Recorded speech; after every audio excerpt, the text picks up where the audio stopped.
Hey everyone, in today's video I just wanted to go over abdominal training and discuss how often you should be doing it. It's one of the more popular questions that I've gotten over the course of my career, so I just wanted to make a quick video and give you guys some tips on how often you should be training them. I usually tell people to start with 2 to 3 days a week, picking 2 or 3 exercises to rotate around like a circuit fashion. An example of 3 exercises would be 20 Russian twist, 20 plank Spider-Man crunch, which what I'll show that movement in another video. And then let's say 20 leg raise type exercise, whether it's leg raises, scissor kicks, flutter kicks, single leg raises, stuff like that.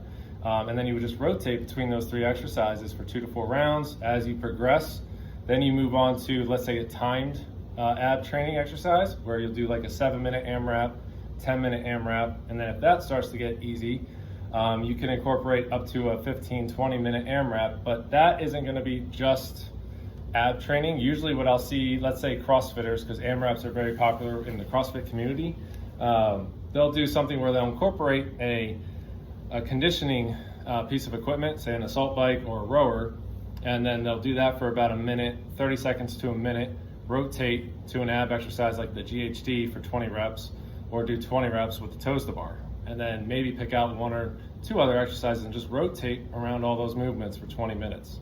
It's a nice way to get your heart rate going, but also hit your abs. Overall, like what I like to do with the ab training is I like to make sure I'm hitting your top, your lower, and your obliques. So when you do something like a Russian twist with a plank Spider-Man crunch and leg raises or hanging leg raises, you're hitting every aspect of the abdominal wall, which gives you the most bang for your buck. But again, just train your abs 2 to 3 times a week. Start out with 2 to 4 rounds. As you start to progress and it gets a little easier, start adding a timer. Set up 7-minute AMRAPs, 10-minute AMRAPs, and that's it. You don't need to work all the way up to the 20-minute stuff. I know there's classes that are like 30-minute abs, but you don't need to train the abdominal wall that much, especially if you have a well-rounded strength training program.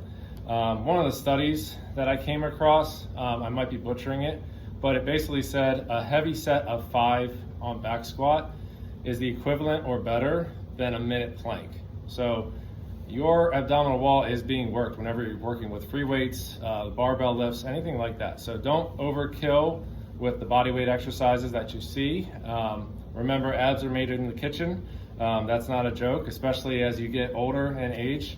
I know all the under 25-year-olds, it's a little easy right now, but it'll get more challenging and you have to pay more and more attention to the food when it comes. But again, hopefully these tips are helping, and I'll make the next video soon.